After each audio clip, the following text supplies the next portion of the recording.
Hi guys, Joe with Valley in the Bluffs Homestead here. It's the beginning of a brand new week, Sunday, February 16th, 2020. And I want to talk to you about your homesteading channel. And the reason is because we've been homesteading now for about 10 months and it's been fantastic. It's been life-changing, incredible, wonderful. And but our homesteading experience and research and the homesteader in our hearts, that didn't start 10 months ago. That started long before that. It began with watching your channels on YouTube. And it's important, I think, for you to know the impact that you're making on people's lives through your sharing of your lives. Homesteading is like nothing else anywhere. We got rid of our cable TV and aerial TV years back, at least 12 years back. And we hate Hollywood, we hate television, we hate the propaganda, we don't like the commercials. But something about your channels draws us to you and helped us transition from the mindset that we had earlier to what we have today. And that is in great part thanks to you. I commend you for it and I thank you for it. And I want to encourage you to continue. Whether you've got 1 subscriber or 1 million subscribers, you are making a positive impact on the world. You're changing lives. You're shining a light on the world that the world needs to see. We came from a prepper mindset, and I thought that preppers and homesteaders would be pretty much one and the same. Once I started transitioning into homesteading, I thought that all homesteaders would have the same background, that they would be preppers, but not all homesteaders are preppers. It was surprising to me. But we came from a prepper background, and we were learning how to store up extra food and extra water, how to prepare for emergencies, whether it's food shortage or economic or natural disaster or political or whatever it might be. We were preparing for it. And that included firearms safety, firearm skills, survival skills, and so on. Medical preparedness, all of that. Well, the next step up, obviously, was going to be growing our own food. We were living in the city. We had a small patio where we were growing tomatoes and onions and chives and things, but wasn't much room there. And so we were looking for something within a short distance away, just an empty lot or something where we could maintain a garden, close proximity to home. Our mindset wasn't really expanding at that point. It's kind of like a goldfish. You put a fish in a small bowl, and that goldfish isn't going to get very big, but you put the goldfish in a big tank, and the goldfish is going to get huge. And I think people are kind of that way. We get trapped in the city, and our minds just don't expand. There's just no room for it. We don't realize what's out there. Thanks to you guys and that little window that we were able to see you sharing your lives through that window to us from, we could see, we were starting to get the idea that there's more out there, there's space out there that you can move around and plant things in and have animals in and so on. Eye-opening, uplifting, and motivational. But what we can see in your lives that is far, far opposite of what's on television is just that harmony that you have. You have a harmony in your relationships with each other and harmony with your relationships with the animals that you're raising and the plants that you're growing and the environment around you, and it's all just in harmony. There's a sense of responsibility that matters there. It's making a difference in your lives. You're doing things that matter, and it's not about making money for someone else or even yourselves so much as it's about sustaining your lives and providing for your family. It's just an incredible thing to witness, and even more incredible to become a part of.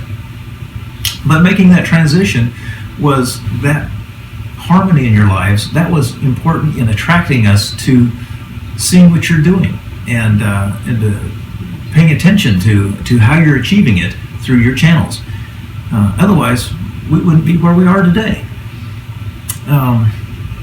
That's it's just important, and I commend you for what you guys are doing, and I thank you for it from the bottom of my heart. It has made a difference.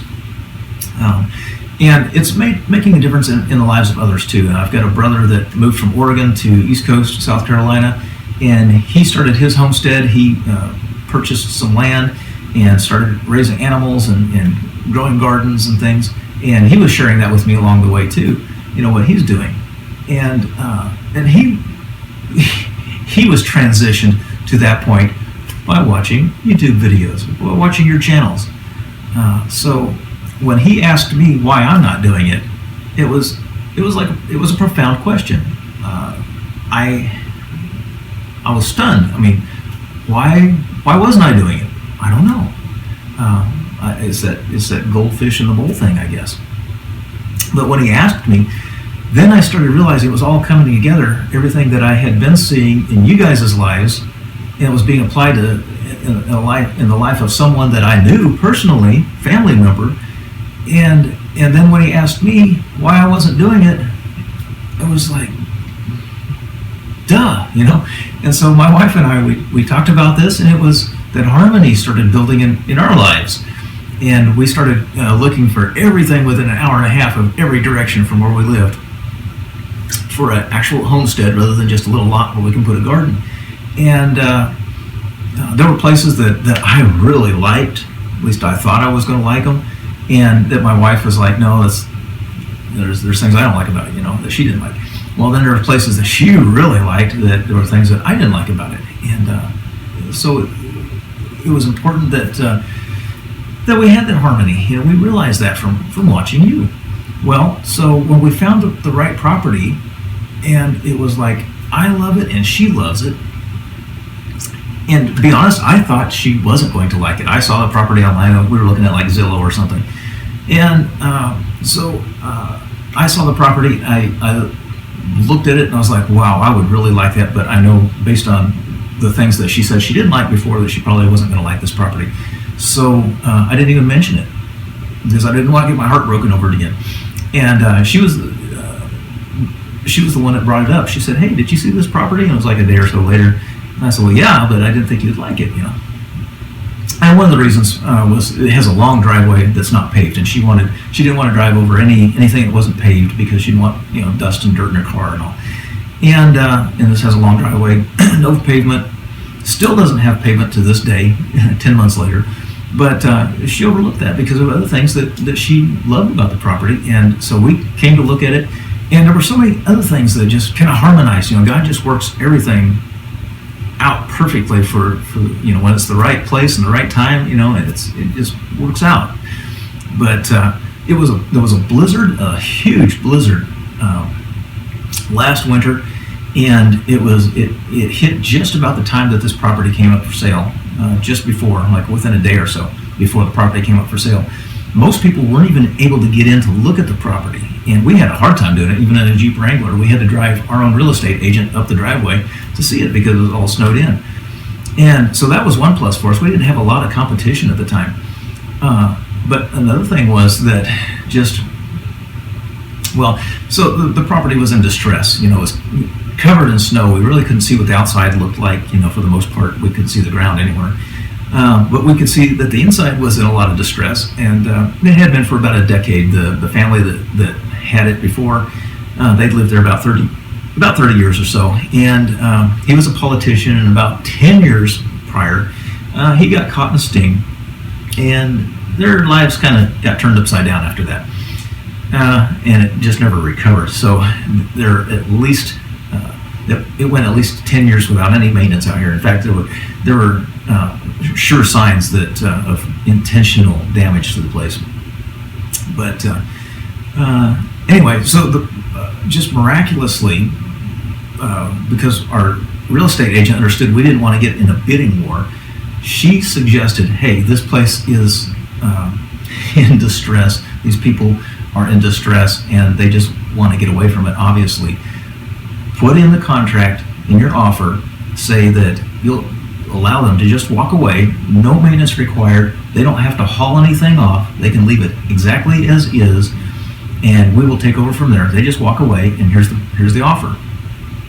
Well, our competition, they offered a higher amount, but they didn't have that included in their offer, that there would no repairs were necessary. They didn't offer them to just let them walk away. And so the seller liked our offer more, and they didn't accept the amount that we offered, but because this miraculous clause that our real estate agent suggested we put in there, and we were willing to do all the work, just walk away, we'll take it. They came back with a counteroffer, said, well, you keep that clause in there, you take it as is, and we can just walk away from this, but we still need this amount for it, and which was still less than the asking price by a bit. And so we didn't get in a bidding war. We said, absolutely, we'll take it. And that is just unheard of around here. Normally, when a property goes up for sale, let alone an acreage with outbuildings and so on, but normally you get into a bidding war and it never goes for the asking price. It always goes higher than the asking price because of the bidding wars that go on. It was just unheard of. But here we are. God is good, and he works things out, but it was just all these things that harmonized together, and we were able to experience all that harmony, all in that one scenario, that one instance of just acquiring the property, and all that harmony that we've been seeing in you guys' lives throughout your homesteading on your channels. And it's a beautiful thing to experience. But again, we just wouldn't have even known about it if it hadn't been for you guys sharing your lives through your channels. And it's just so important. You're shaping the world. You're shining a light on the world that the world needs to see. And it's important. Please keep it up. And I hope that you find this motivational. It's important what you're doing. It really is. And thank you. And God bless you for it. And I'll catch you next time. All right. Bye-bye. Hi, guys. Just want to also say thanks for checking us out on Valley of the Bluffs Homestead. And if you haven't done so already, please like, subscribe, and share. If you want to see something funny here for a second, I don't know if you've seen our coronavirus videos, a couple of them, you'll be hearing more from us on that as well. But the thumbnails, we had me in a hazmat suit and a window all taped up in the back is what it looked like. But if you look here, this is what you saw. We have a attic fan on the ceiling of the hallway here, and it leaks air like crazy. It's like running an air conditioner in the wintertime with all that cold air pouring out. So we covered it up with some tape, and it just happened to, I thought, look just right to make it look like a window back there with me in the hazmat suit for those thumbnails. So just thought that'd be funny to share that with you. All right, catch you next time. God bless you. Bye-bye.